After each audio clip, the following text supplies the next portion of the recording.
Februari lalu, Marc Marquez mengendarai lagi prototipe MotoGP untuk kali pertama di Sepang usai pulih dari masalah diplopia, penglihatan ganda, akibat kecelakaan saat latihan pada Oktober tahun 2021.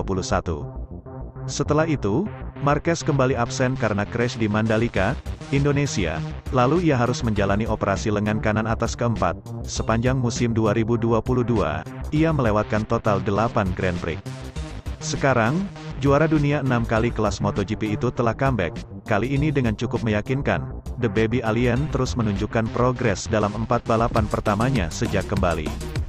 Di Aragon, ia tidak beruntung karena harus menyudahi race lebih cepat setelah 2 kali terlibat insiden. Kemudian di Motegi, Jepang, dan Buriram, Thailand, Marquez berhasil menembus top 5. Baca juga, Puig, Marquez sudah tidak bisa diremehkan lagi. Raul Fernandez heran Marquez podium dengan ban soft. Marc Marquez nikmati pertarungan sengit MotoGP Australia. Puncaknya, akhir pekan lalu di GP Australia pembalap 29 tahun itu finish sebagai runner-up. Selama race, ia bersaing di grup dan pada akhirnya hanya kalah dari Alex Rins, Suzuki, yang tampil fantastis. Pencapaian di Phillip Island membuktikan The Baby Alien mulai menemukan performa terbaiknya.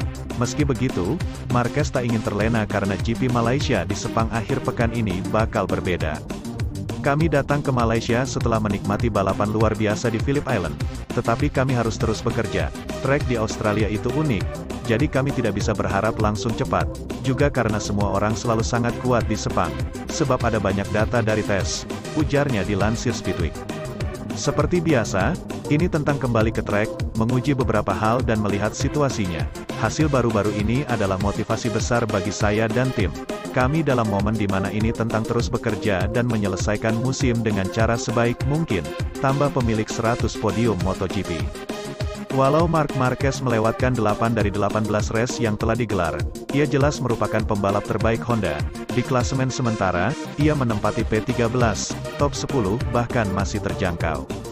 Saat ini, posisi ke-10 ditempati oleh rider Red Bull KTM Factory Racing Miguel Oliveira.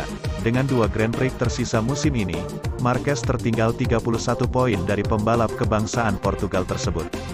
Marquez juga masih mengejar podium tertinggi pertama bagi Honda.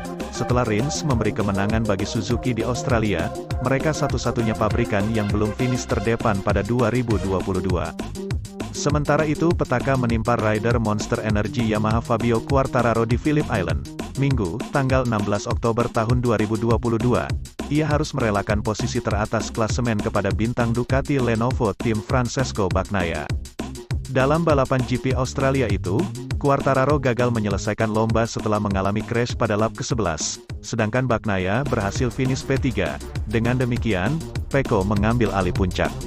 El Diablo turun ke peringkat 2, 14 poin di belakang pemilik nomor tanda pagar 63 tersebut. Meskipun mengalami regresi, ia bertekad bangkit akhir pekan ini, saat MotoGP mengunjungi sirkuit internasional Sepang. GP Malaysia menjadi krusial untuk Quartararo karena kesalahan tidak boleh lagi dibuat. Pasalnya, Bagnaia punya peluang mengklaim gelar di sana. Ia perlu kemenangan atau minimal finish di depan sang rival. Sang juara dunia bertahan MotoGP sadar situasinya kini berubah sulit baginya. Tetapi, Quartararo belum mau menyerah begitu saja. Ia ingin memperjuangkan kansnya walaupun itu bukan perkara mudah. El Diablo dipastikan bakal tampil dalam mode menyerang di Sepang akhir pekan nanti. Ia akan mendorong dan ingin menemukan lagi performanya di atas Izer M1 demi bisa bertarung di barisan depan. Setelah akhir mengecewakan di GP Australia, kami memiliki tugas yang sulit, tetapi bukan misi yang tidak mungkin, di depan kami. Tentu kami harus menutup selisih 14 poin dengan 2 balapan tersisa, ujar Quartararo dalam situs Yamaha Racing. Temuan tes 3 hari di Sepang awal tahun ini membentuk dasar yang kuat untuk setup. Selain itu, Fabio Quartararo memiliki pengalaman cukup positif di sirkuit sepanjang 5,543 km tersebut.